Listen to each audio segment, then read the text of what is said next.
चले जा बेटा, धन नहीं दूंगा। जी पिताजी कोई बात नहीं, पिता के मुख से, पिता के वचनों का पालन करना चाहिए। जो भी पिता बोल दे, जिसने पाला पोषा बड़ा किया, वो आपका बुरा चाहेगा? कभी नहीं चाहेगा।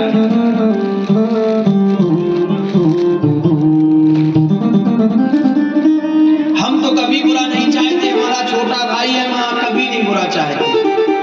कथा के पहले जो भी बुद्धि थी, समाज में लगकर नियमों, भले पढ़े लिखे हैं, थोड़ी बहुत बुद्धि हो जाती थी खराब।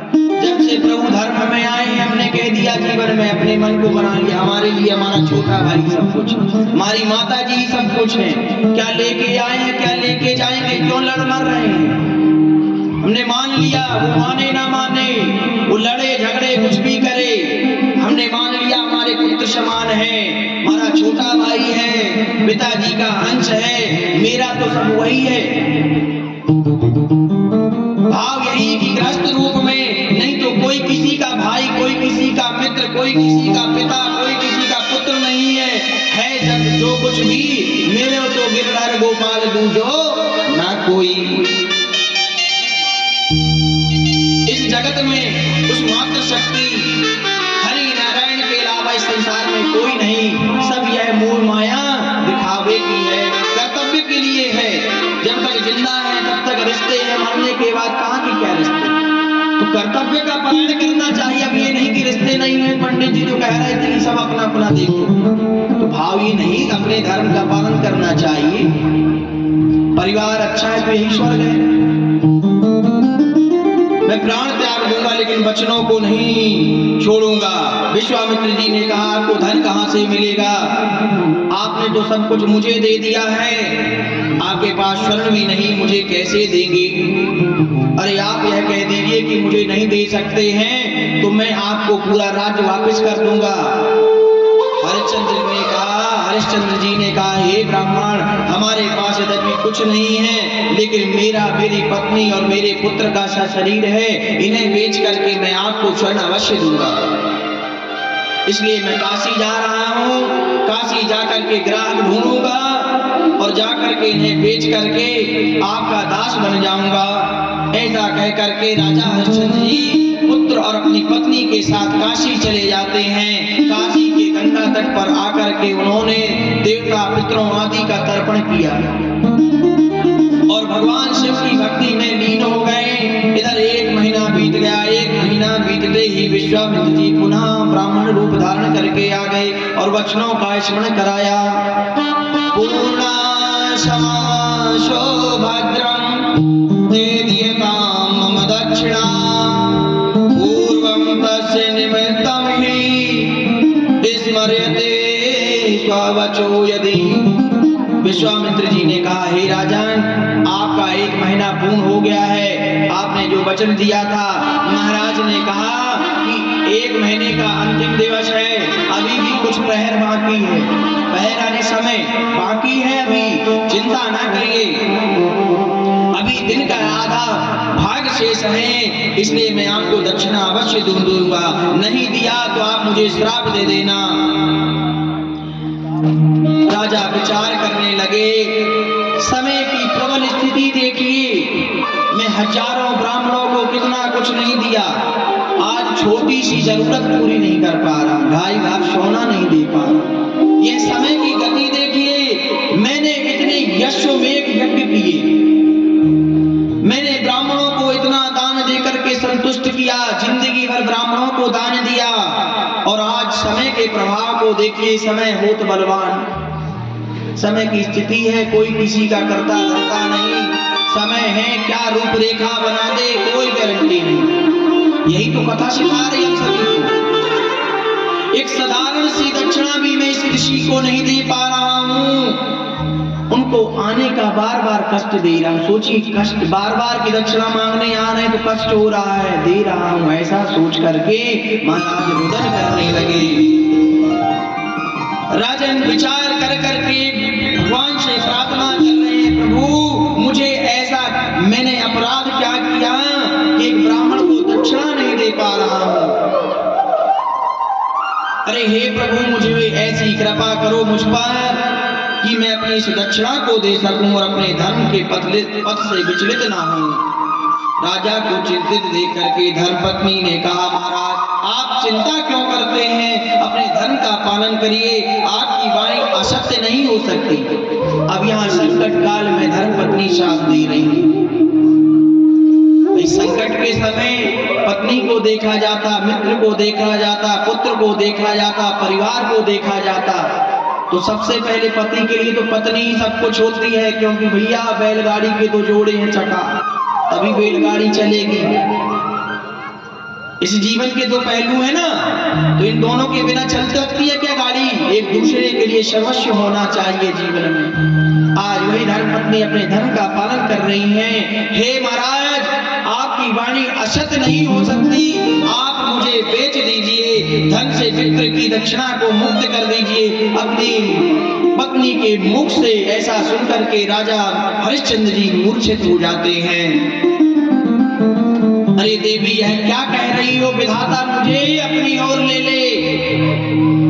वह जब मूर्छित चेतना से लौटे तो दुख में विलाप करने लगे। हे देवी, आपका ऐसा बोलना यथा भी उचित नहीं है, आप इस प्रकार की बातें मत करिए। अरे क्यों कह रही? राजा फिर पुनः मूर्छित हो जाते हैं। राजा फिर जमीन पर गिर पड़े। राजा को भूमि पर गिरा हुआ देख करके महारानी को अत्यंत कष्ट हो रहा है। कहने लगी, देखो समय की कैसी गति है, सबको शरण देने वाले, ब्राह्मणों को शरण देने वाले, समाज का हित चाहने वाले यह राजा आज जमीन पर पड़े हुए हैं, स्वयं अचेतन भूमि पर, पृथ्वी पर पड़े हुए हैं। जिन्होंने करोड़ों ब्राह्मणों को संपत्तियां दान कर दी, वही आज मेरे नाथ, मेरे पति आज पृथ्वी पर सो रहे हैं। महान कष्ट है। हे देव, आपका हमने क्या बिगाड़ा है? विलाप करते हुए महारानी तारा रुदन करने लगती, वह भी पृथ्वी पर गिर पड़ी। दोनों पृथ्वी पर गिर पड़े, राजा और रानी दोनों रुदन कर। विधाता देखिए, यश, कीर्ति, वैभव, करोड़ों सब कुछ लौटा दिया है और आज मूर्छित अवस्था में एक भिखारी की तरह पड़े हुए। समय की गति। इतने में फिर प्रार्थना लेने के लिए जब समय की मार पड़ती है तो फिर कष्ट पे कष्ट आते हैं। इतना समय भयंकर आया कि यमराज जी के समान क्रोध करते हुए विश्वामित्र जी पुनः आ गए। हरिश्चंद्र जी को मूर्छित अवस्था में लेकर के जल से और जगा रहे। जगो महाराज, सोने की जरूरत नहीं है, अभी तुम्हें दक्षिणा देनी दया नहीं आ रही। समय परीक्षा। चीटे मारे और कहा, राजन उठिए और मेरी दक्षिणा पूर्ण कीजिए, रुदन करने से काम नहीं चलेगा। जैसे ही महाराज उठे, विश्वामित्र जी ने सामने देखा, वह पुनः मूर्छित होकर के फिर गिर पड़े। क्यों? क्योंकि दक्षिणा नहीं दे पा रहे। घृणता आ रही कि मैं छोटी सी दक्षिणा महाराज को नहीं दे पा रहा हूं। महान तपस्वी राजा हरिश्चंद्र जी ने सत्य नहीं छोड़ा, दान देना नहीं छोड़ा। आज अपने हुए इस समय को याद करके फिर मूर्छित। जब पुनः हरिश्चंद्र जी पृथ्वी पर गिर पड़े तो विश्वामित्र जी ने उनको समझाने लगे, महाराज आप धैर्य धारण करिए, मुझे मेरी दक्षिणा दीजिए, क्योंकि सत्य से ही शूर तप है। आपने संकल्प लिया, आप सत्य का पारण करने वाले हैं, क्योंकि सत्य से ही शूर तप है और सत्य पर ही पृथ्वी टिकी हुई है। परम धर्म में भी सत्य में ही स्थित है। तुलसीदास जी भी कहते हैं कि धर्म न दूसर सत्य समाना, आगम निगम पुराण बखाना। तो सत्य से बढ़कर के कुछ नहीं। स्वर्ग भी यदि प्रतिष्ठित है, स्वर्ग भी अपने स्थान पर है, तो हे महाराज वह सत्य से ही है। हम मनुष्य सत्यता का पालन करते हैं तो वह देवता परिपूर्ण होते हैं। इसलिए सत्य का पालन करिए, मेरी मुझको दक्षिणा दीजिए, नहीं तो मैं सूर्यास्त होते ही आपको श्राप दे दूंगा। उसी समय कुछ ब्राह्मणों का समूह निकल रहा था। रानी ने कहा, हे महाराज, आपने ब्राह्मणों को इतने दिन दान दिया, कुछ ब्राह्मणों से याचना कर लीजिए। अरे ब्राह्मण तो 3 वर्णों के पिता होते हैं, आप इन ब्राह्मणों से क्यों कुछ नहीं मांग लेते? राजा ने कहा, हे देवी, ब्राह्मण तो जगत गुरु हैं, उनकी पूजा करनी चाहिए, उनसे मांगना नहीं चाहिए, ब्राह्मण को तो दिया जाता है। रानी ने कहा, महाराज यह सब तो काल का ही प्रभाव है। काल ही व्यक्ति को लायक बनाता है, काल ही व्यक्ति को नालायक बनाता है, काल ही व्यक्ति को भीख मांगने लायक बनाता है। ये सब समय की स्थिति, काल की गति है। एक ब्राह्मण को आपने सब कुछ दान दे दिया, सब कुछ दे दिया, तो क्या एक ब्राह्मण से लेने में आपको आपत्ति क्यों है भगवान? अगर आपको मांगना अच्छा नहीं लग रहा तो एक ही उपाय है, मुझे बेच करके आप इन ब्राह्मण देवता की दक्षिणा को पूर्ण कीजिए। यह सुन करके राजा को अपार कष्ट हुआ। हे देवी, रुदन कर रही हैं आंसुओं से, आंखों से आंसू बरस रही हैं, चिल्लाने लगे, हाय हाय अब मैं क्या करूं देवी, मुझे कुछ सूझ नहीं रहा। रानी ने कहा, महाराज आज आप संकल्प पूर्ण करना आपका उत्तरदायित्व है और मेरा भी धर्म है कि मैं अपने महाराज का साथ दूं। धर्म पत्नी का यही कर्तव्य है कि अपने पति का साथ देना चाहिए, मैं उसे त्याग नहीं सकती। अतः आप मुझे विक्रय करके इस राशि को ब्राह्मण देवता की दक्षिणा दे दीजिए। राजा ने कहा, हे देवी, यह तो अत्यंत नीच कर्म है। अरे जो सामान्य पुरुष भी है नहीं कर सकता तो मैं कैसे करूं?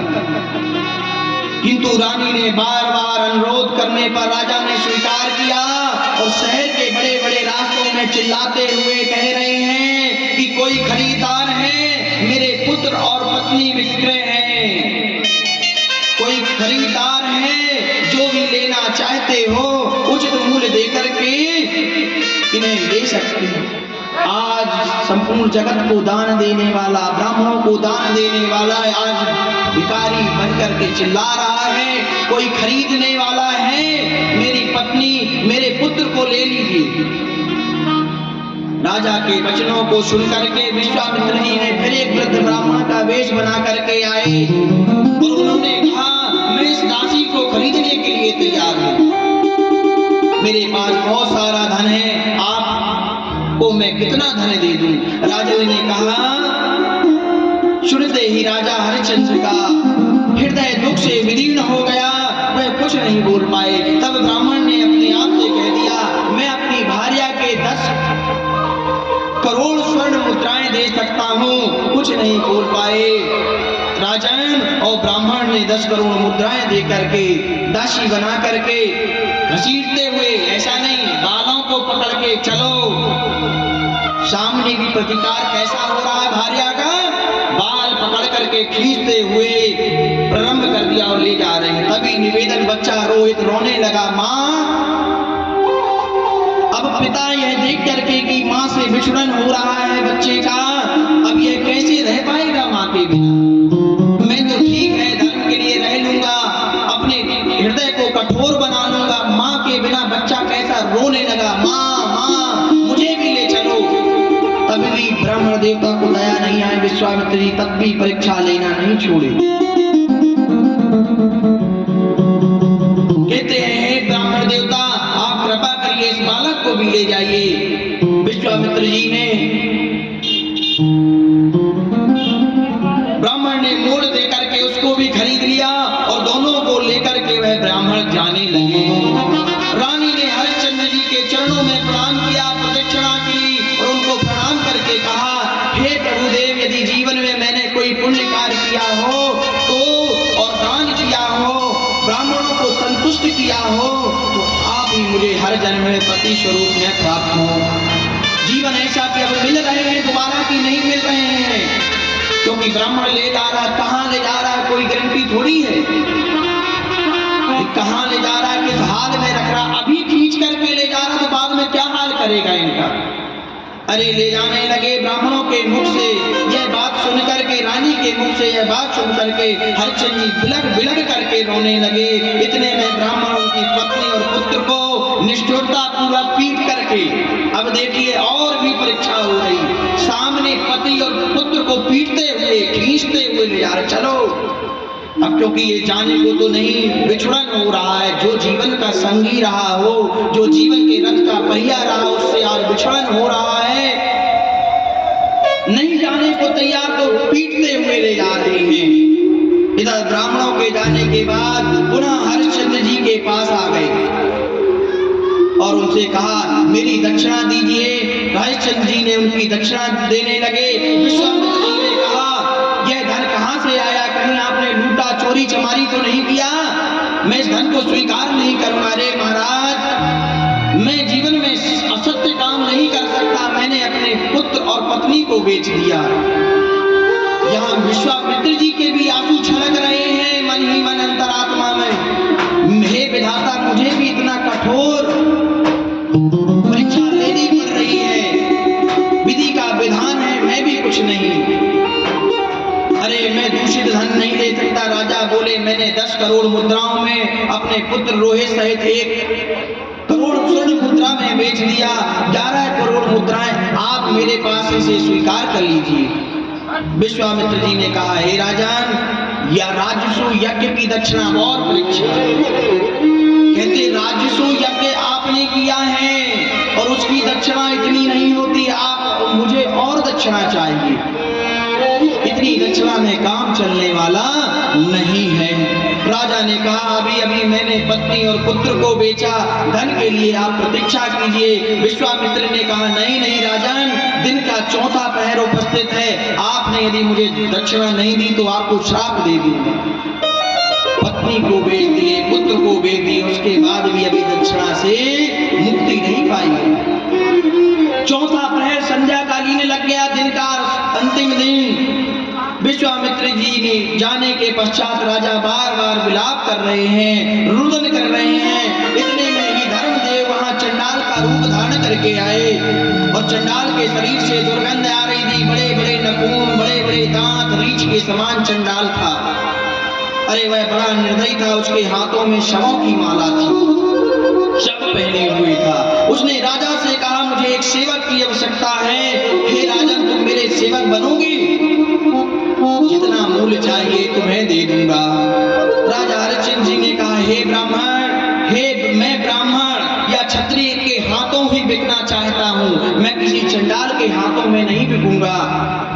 अरे क्योंकि उत्तम पुरुष के साथ उत्तम पुरुष का, मध्यम के साथ मध्यम का और अधम के साथ अधम धर्म स्थित होता है। जिसकी जैसी संगति होती है वैसा असर होता है। मैंने जीवन पर्यंत संतों की, ब्राह्मणों की, क्षत्रियों की संगत की है, सत्संग किया है।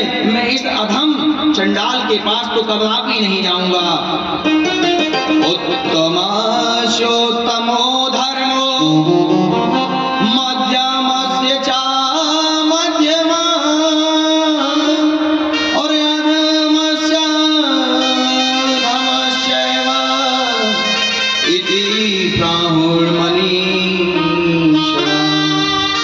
इतने में विश्वामित्र जी पुनः आ गए और कहते हैं राजन, 4था पहर लग चुका है।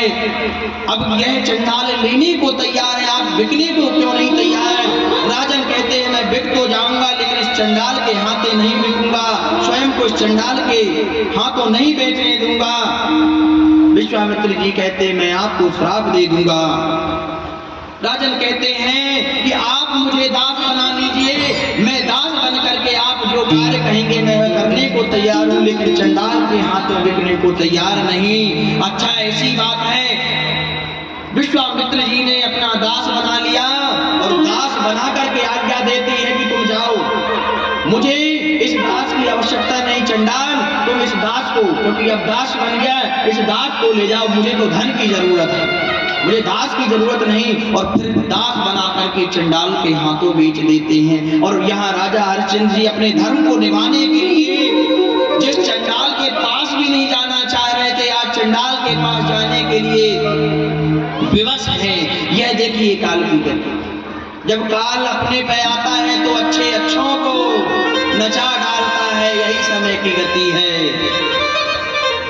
चंडाल जी ने विश्वामित्र जी को प्रयाग के 10 योजन विस्तार वाले मंडल की भूमि रत्नमय करके दान कर दी।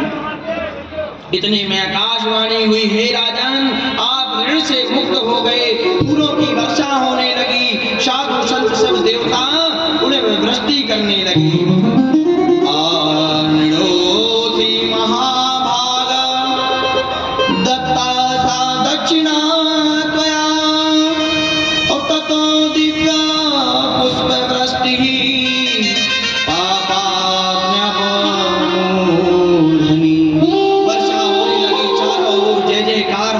कहा कि हे राजन, आपने सत्य को अभी नहीं छोड़ा, आपने अपनी दक्षिणा से पूर्ति कर ली, आपने अपने संकल्प को पूरा कर लिया। इतने के पश्चात वह चंडाल राजा जी को लेकर के चला गया और उनको जाकर के शमशान घाट का उत्तरदायित्व दे दिया। अरे जो अयोध्या के राजा थे, आज वह शमशान में उठता हुआ धुआं देख रहे हैं, जलती हुई लाशें देख रहे हैं। अरे जो गरीब से गरीब भी है, उससे कुछ धन लेकर के ही जलाने का आदेश दे रहे हैं। कोई गरीब भी तड़पता हुआ आ जाए और चंडाल ने आदेश दे रखा, बिना कुछ धनराशि के कोई कार्य नहीं करना, वह मांगना पड़ रहा है। यह कितना कृत्य धर्म के अनुसार नहीं, अधर्म के अनुसार है। कोई दुखी है, दुखी से भी पैसा मांगना पड़ रहा है, जो कि धर्म है। चंडाल ने कहा तो मैं अपने स्वामी का आदेश पालन करूंगा, मेरे स्वामी ने दास बना करके भेजा, इसलिए दास का नियम पूर्ण करूंगा। वे बड़े दुखी हो गए, रात में ना सो पाते, ना दिन में उनका समय निकल पाता। इधर 1 वर्ष व्यतीत हो गया और पता ही नहीं चला। यह समय की गति है, यह काल की गति है। हमारे जीवन को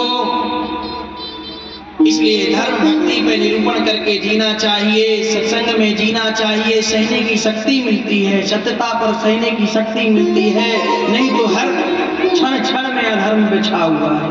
हम एक भी डग नहीं चल सकते सत्यता में यदि हम सत्संग नहीं सुनेंगे, कथा के सार को श्रवणपान नहीं करेंगे, अडिग नहीं रह पाएंगे। इधर रोहित ब्राह्मण की सेवा करता, एक दिन ब्राह्मणों की समिधा लेने गया, बीच में उसे सांप ने डस लिया।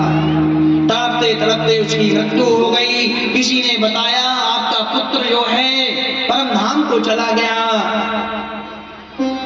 मां जाने को तैयार और ब्राह्मण देवता कहते अभी नहीं, काम का निपटारा किए बिना नहीं जाओगे, बर्तन मांजने को है, पूजन की सामग्री धुलने को है, कार्य के निमित्त बिना मैं तुम्हें आदेश नहीं दूंगा। मां यहाँ तारा मैया रो रही हैं, बच्चा रोहित तड़प तड़प के मर गया। जब पता चला, ब्राह्मण ने फिर कहा जाओ तुम। मां जाई, तड़प तड़प करके वह मर चुका था और रानी अकेली ही रोती बिलखती रही। उस पुत्र के पास पहुंची, पितृ के शव को देख करके विलाप करने लगी। और जब आस-पास के लोगों ने आवाज सुनी तो सभी दौड़े, अरे यह पुत्र दोहिनी है, यह बालक बाल घातनी है, यानी बालकों की हत्या करने वाली। हमारे गांव में आते ना पकड़ने वाले चोर वगैरह, अरे वो भर करके ले जाएंगे, ऐसी बाल घातनी है, ये बच्चों को मारने वाली है। चारों ओर से भीड़ आ गई, आओ देखा ना ताओ देखा, सब पीटने लगे, मैया को पीटने लगे। एक तो बच्चा चला गया इतने धर्म संकट में, उसके बावजूद भी लोगों ने नहीं छोड़ा। यही काल की गति है, जब समय साथ नहीं देता है तो हम धर्म पर भी चलते होते किसी को समझ में नहीं आता। लोगों ने पकड़कर मारते पीटते चंडाल के पास ले गए। चंडाल ने हरिश्चंद्र को तलवार दे करके कहा इस बाल घातनी का सिर काट दो। राजा हरिश्चंद्र जी ने कहा मैं स्त्रियों का वध नहीं करता, स्त्रियों का वध करना शास्त्रों के विरुद्ध है, इसलिए मैं इसका वध नहीं करूंगा। उस स्त्री ने कहा हे महाराज, आप मुझे मेरे पुत्र का अंतिम संस्कार करने दीजिए। तब हरिश्चंद्र ने दया करके उसे छोड़ दिया, किंतु राजा ने तारा के गले में उंगली मारा दी। जब वो समय याद आ गया, यह कोई और नहीं मेरी धर्मपत्नी है, जो इतने वर्षों से बिछड़े हुए थे। मणि देख करके राजा हरिश्चंद्र जी को याद आ गया, मेरी पत्नी, अरे हाय ये मेरा पुत्र है। दोनों विलाप कर रहे हैं, दोनों रुदन कर रहे हैं, अपने अपने धर्म का पालन करते। हे विधाता, हमें ऐसा समय देखने के लिए क्यों जीवित किया, हमें आप परम धाम को क्यों नहीं ले गए। दोनों अपनी असमर्थता पर रोते हुए अचेत हो गए और उनको स्मरण आया कि हमारा पुत्र अब जीवित नहीं रहा। एक चिता बनाई और चिता पर रोहित को रख करके हरिश्चंद्र बोले हे देवी मैया, मैं इस जीवन के कष्ट को झेलते झेलते थक गया हूँ माँ, शताक्षी देवी की प्रार्थना पूजा किया करते थे। माँ मैं बहुत परेशान हो गया इस जीवन से, धर्म सत्य का पालन करते करते बहुत थक गया हूँ माँ, अब अपनी शरण दीजिए। मैं बहुत परेशान हो गया, मेरे पास कुछ भी नहीं बचा, इसलिए मैं अपने आप को इस पुत्र के साथ हम सभी चिता में समाहित कर लेते हैं। रानी ने कहा स्वामी मैं भी आपकी इस यात्रा में अकेली आपको नहीं जाने दूंगी। दोनों ने प्रतिज्ञा करी, दोनों ने माँ भगवती का ध्यान किया। हे शताक्षी मैया, जगदम्बे माँ, अब हमें अपने धाम में बुला लो, अपने चरणों में लगा लो माँ, हम इस जीवन से अब धन्य हो गए। जैसे ही अपने पुत्र के साथ चिता में बैठने लगी, उसी समय इंद्र सभी देवता वहां प्रकट हो गए और विश्वामित्र भी वहां प्रसन्न होकर के उपस्थित हो गए। उन्होंने कहा हे महाराज आपको कदापि ऐसा नहीं करना चाहिए, सत्यवादिता से परम प्रसन्न हैं हम सभी, सा परिवार स्वर्ग जाओ। सभी देवता पूर्व वृष्टि करने लगे। जो चंडाल रूप थे धर्मराज यमराज जी प्रकट हो गए, विश्वामित्र जी अपने स्वरूप में आ गए। सभी देवी देवता भगवती प्रसन्न हो गई, सभी ने आशीर्वाद दिया। आपकी सत्यता, आपकी निष्ठता, आपकी धैर्यता ने आपको आज सा परिवार स्वर्ग जाने के लिए आमंत्रित किया है। राजन आप जाइए। चारों ओर आकाश में ढूंढबियां बजने लगी, हाँ तड़ाम ढोल नगाड़े बजने लगे, पुष्प वृष्टि होने लगी, साक्षात धर्मराज भी प्रकट होकर आशीर्वाद देने लगे। राजा हरिश्चंद्र जी ने सबको प्रणाम किया। उन्होंने कहा एक प्रार्थना है, मैं अकेले नहीं जाऊंगा स्वधाम को, मेरे अयोध्यावासी नगर भी मेरे लोग प्रतीक्षा कर रहे हैं, उन्हें छोड़ करके मैं नहीं जाना चाहता। रोहित का राज्याभिषेक किया और राजा हरिश्चंद्र ने अभिषेक करके राज्य तिलक करके अपनी पत्नी के साथ अयोध्या वासियों के साथ जिनको जाना है अपने धाम को चले गए, स्वर्ग धाम को। बोले राजा हरिश्चंद्र महाराज की, शताक्षी मैया की। सुख भी मुझे प्यारे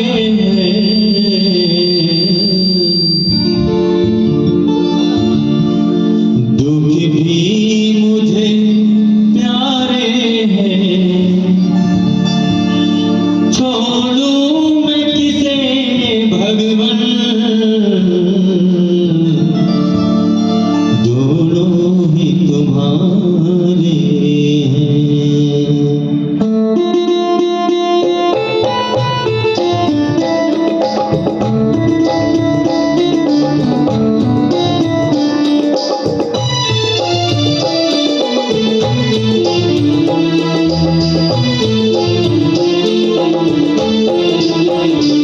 सुख भी मुझे प्यारे हैं, दुख भी मुझे प्यारे हैं, छोड़ूं मैं किसे भगवन, दोनों ही तुम्हारे हैं। सुख भी मुझे प्यारे हैं, दुख भी मुझे प्यारे हैं, छोड़ूं मैं किसे भगवन, दोनों ही तुम्हारे हैं। सुख भी मुझे प्यारे हैं।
तो सहारे हैं, छोड़ूं मैं किसे भगवन, दोनों ही हमारे हैं, सुख भी मुझे प्यारे हैं, दुख भी मुझे प्यारे हैं, छोड़ूं मैं किसे भगवन, दोनों ही हमारे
बोलिए दुर्गे मैया की, भक्त वत्सल भगवान की, राजा हरिश्चंद्र महाराज की।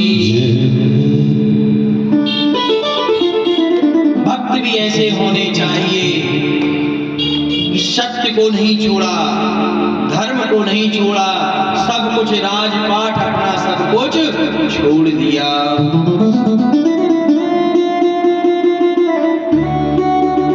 जन्मेजय ने कहा, हे प्रभु व्यास जी से कि राजा हरिश्चंद्र जी की भक्ति त्याग आदि की कथा सुनाई आपने बताया था कि राजा हरिश्चंद्र जी शताक्षी मैया की पूजा किया करते थे, उपासना किया करते थे। कृपा करके बताइए कि इस देवी का प्रागट्य कैसे हुआ, हम उनकी कथा सुनना चाहते हैं। भगवान वेद व्यास जी कथा सुनाते हुए कहते हैं, हे जन्मेजय जी, पूर्व समय में एक दुर्गम नाम का दैत्य था। वह हिरण्याक्ष का वंशज था। अब हिरण्याक्ष कौन है जानते हैं? कौन है हिरण्याक्ष? कौन है? कथा सुनी है? किसने उद्धार किया हिरण्याक्ष का? बताइए, किसको पता? हाथ उठा लो। याद नहीं रहता माताओं को ना। हाँ। और भैया, दादाजी, भैया लोग, किसी को याद है हिरण्याक्ष? कहना पंडित जी का ही याद रखे, हम क्या करना है। हिरण्याक्ष हिरण्यकश्यप, हर वह व्यक्ति हिरण्याक्ष है जो दूसरों की जजायत पर दृष्टि रखता है। जरूरी नहीं कि राक्षस ही हिरण्याक्ष हो। जो दूसरों के धन पर, बेटी की पिता एक ही पुत्री है तो कहने ले आओ सब माल दमाद इच्छा रखता, भाई भी दूसरे अपने की इच्छा रखते हैं ना। अत्यधिक धन की, जो दूसरों के धन पर आंखें टिका करके रखता है, ऐसा